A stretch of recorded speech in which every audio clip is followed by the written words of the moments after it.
Hey guys, Tbull here. Today we got an early look at the Buffalo. This is Einstein, who, by the way, is currently available in the store. If you guys are interested in me doing a rundown on the commanders, let me know in the comments. But there's the Buffalo. Note it was stock. Okay, so we're still working on the upgrades. You got to understand something. You know, any tech tree ship when it's stock is a bad ship, just by definition. Take a look at the hull upgrade for this or any ship, for instance. I think the HP is usually about 12% boost, and in this case, it's like a 21% reduction in rudder shift time. Uh, so the hull upgrade on the ship is more critical than going from a level 1 Dewey to a level 16 Einstein or anything like that. You're going to get it's a huge performance boost. So a lot of people are kind of like, these tier nines, they don't seem that good. Maybe you're watching my stream the other day when we're checking them all out for the first time ever. You're generally not going to see a lot of really good games until you get the hang of it. But I've played this one, I don't know, between 10 and 15 times now, and I see the potential. And the maneuverability is the biggest problem I have with this thing. Uh, so we're gonna cover the ship more. I'll try and fully upgrade these. Maybe I'll do like an early look at each of the tier nines and then a fully upgraded look later down the line. I wanted to pick this game though because number one, this is an intense battle, and number two, this is what good battleship play looks like from the perspective. Note that Flander coming over here. He didn't drop the anchor. He didn't back up, but him coming here and he's basically gonna dock on that beach where I'm going to bounce off of right away. Him being there, number one, keeps me alive. Number two, together, and then we get another Worcester or Cleveland. Someone comes over here. We get some good support, but I mean, this is a very intense fight over here. And if this battleship is even slightly more passive than he is, uh, I'm killed. One shot, basically. We're getting radar to here. We counter radar. Alaska. That's a scary ship. Okay, the Alaska can beat the crap out of anything, and the Buffalo is no exception. Behind them, I think we got the what is it, the Friedrich or the Friedrich. So those are scary ships. Now imagine if this battleship here behind me isn't there, kind of imposing his intimidating presence on the area, right? These guys do not feel any fear at that point in time. They move forward, blow the hell out of me, and then start crossfiring my base. You got those ships that sit in the base for the first 10, 20 minutes of each match. Those guys are going to get obliterated, and this match collapses very quickly. And this is a very common, especially high tier games, where one team moves forward and the other team just sits there. Those are the slaughters. Those are the 5 minute games at the high tiers. And this battleship, just keep an eye on him throughout the sequence.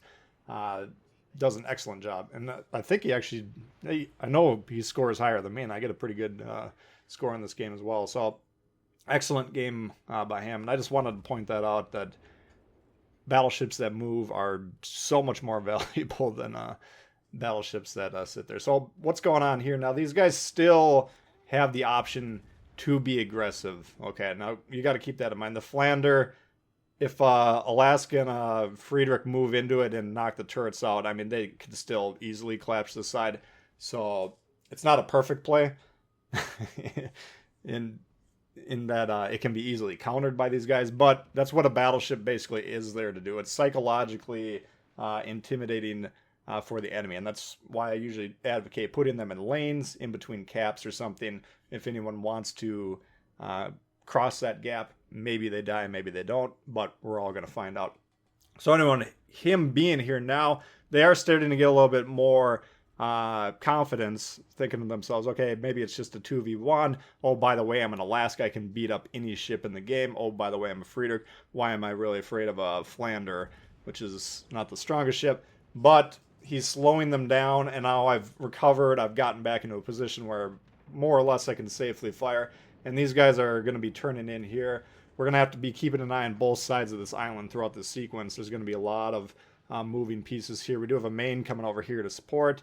Now they've kind of abandoned him, though. So we're going to just take these shots, hoping that we do have one ship targeting us, but hoping that a lot of these guys are going to be shooting the battleship. And that's what the battleship is supposed to be doing, is tanking these shots. You got a lot of HP, you got heals, and you got the armor to minimize the damage if you're angling well, like that guy. Look, he's at about a 10-degree angle. He's just playing a very great battleship game. This is a lot of fun to watch, refreshing at high tiers. And we're doing what we were doing to support. Like initially I was like, this flank is collapsing. But I was like, you know what?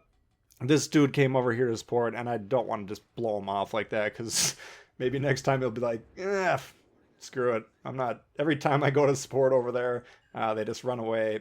So I was like, I'm committed to the bit. We're gonna stick over here and help them out, and we're slowing them down. Now here comes the Alaska here, and he's primarily angled to the ships. You can see on the map there. He's got 2 battleships right in front of him, and yeah, we are working on this slow turret traverse here. We're trying to get these guns in position. This is Einstein is helping us immensely, so imagine how slow this would be on a stock commander. But we're getting some decent shots here. Alaska can be rather hard to citadel close range. I think it's a below water citadel, but the team combining, we're in a good crossfire position here and down. Boom! Look at that. 5 minutes into a high tier game, first kill of the match. This is why I picked this. I mean, I'm recording this right after I played this game. That's how excited I was about this game. Right about now, I was like, damn. This might actually be a pretty good high tier game, and I started to get a little bit excited. So now I'm like, okay, let's buckle down and start doing some shit here. So now we're dropping anchor here. We got the Friedrich. He's dueling those guys in front of him. We're going to be lobbing these AP shells into the superstructure and watch the damage build rapidly here. We're at about 66, and we'll be getting 5, 6, 7,000 per most of these salvos, assuming the shots are landing. There's about a 6K salvo there, and you know these guns aren't the fastest, especially those of you that have the Des Moines will be used to the very rapid fire, but this is, you know, a pretty good damage dealing thing here. Sometimes the guns on the Buffalo, I'm like, I feel like they could use just a little bit more punch. Other games, I'm like, man, I was tearing some ships up there. So that's one of the reasons I'm going to advocate for everyone that's playing these tier 8 ships. Don't blow through the green XP. Number one, you're still going to have the huge credit. I think it's 6.2 million credits for the mods. But you're going to want to get a lot of experience on these, okay? I've played, like I said earlier, about 10 games in this thing, starting to get comfortable. But if you can get to that point on the stock version of the ship where you're like, okay, I'm making money every match now, I'm, you know, middle of the top of the board or whatever, you're doing well for your skill level at least. Then once you start getting those mods, once the ship actually starts becoming what it's capable of, that's when you're really going to start to master it. So I'm going to advocate taking this tier slow. And I think that's going to be the best approach. Look at this guy. We got 3 battleships. They got infinite health here. Great game design, Bill. Best game idea I've ever seen in my entire life. Let's make the hardest ship to sink in the game invincible if he huddles with his teammate. And then the rest of the guys at the board meeting were like, sure, let's try it. Stupidest game idea ever. Get it out of game wargaming. It's been in there for 2.5 years. It's done. You've run its course. Will to rebuild, you're done. Anyway, we're not going to try and let this continue here.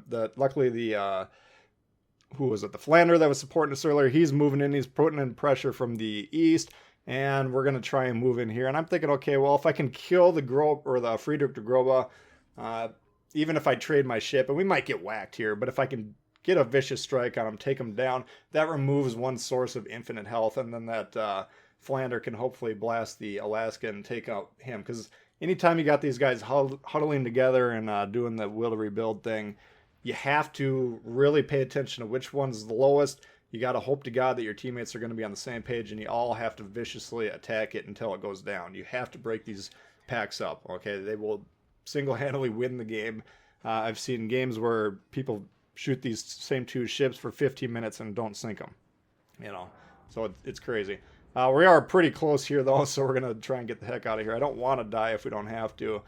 So we do have the back guns here. I'll be pinging the hell out of the radio. Everybody on the team needs to be shooting this thing at this point in time. We're going to be landing nice shots, 9K right there. But look at he's got the fuel lines in the water. He's refueling during a major battle, and the health just shoots right back up. So he's basically negating nasty 10K salvos just by being near his teammate. Great idea. What a realistic and cool game concept is that. Okay, so we're still pounding on them here. Teammates pounding on them. They got them on fire. They got everything going on them. And finally, I think we're about to whittle them down. Yes. Okay. So, all right. This Iowa, he's not quite yet to the, you got to get down to like 20% health or whatever it is. He's not into the heal mode yet, but I would like this Alaska to get off the board, because once he's dead, then the Iowa can't heal anymore, and we can take him down, right? So looking on the map here and analyzing the situation, the Flander, very low. Alaska, a lot more health. Alaska's guns can knock out the Flander's turrets. So I think the Flander's got the pedal to the metal here. He's all in. He's like, I gotta nail this guy. I'm hoping that's what he's doing. I'm watching the map here. Like, it looks like he's going for the ram. Is he going for the ram? Is he going to hit the ram? Come on. Let's get him here. Boom, he got him. What a great play. Number one, eliminated the most dangerous ship on the board. And number two, that was a huge trade. Capping off an excellent battleship game. What a great battleship game. It's just a pleasure to have that on your team.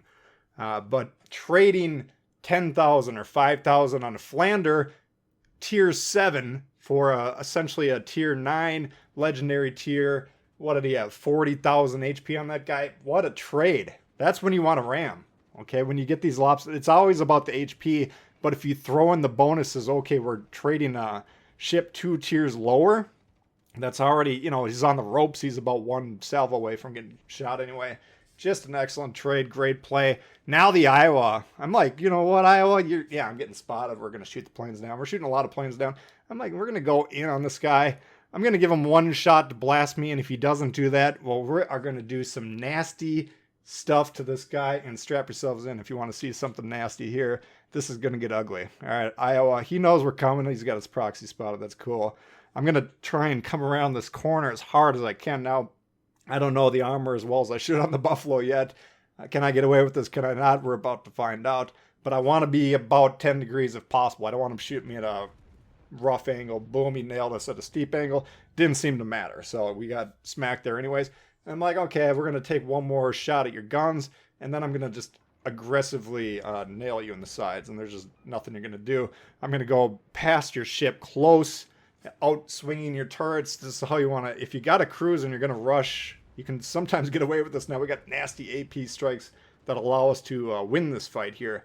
But we're out turning his turrets. He's desperately trying to turn his ship. He's trying to turn those turrets, get the shot off on us. And boom, look at these nasty shots here. Oh, the Flyboy chiming in. Great shot there. What an amazing shot. He came out of nowhere and blew us up for 5K or whatever and gave us a flood.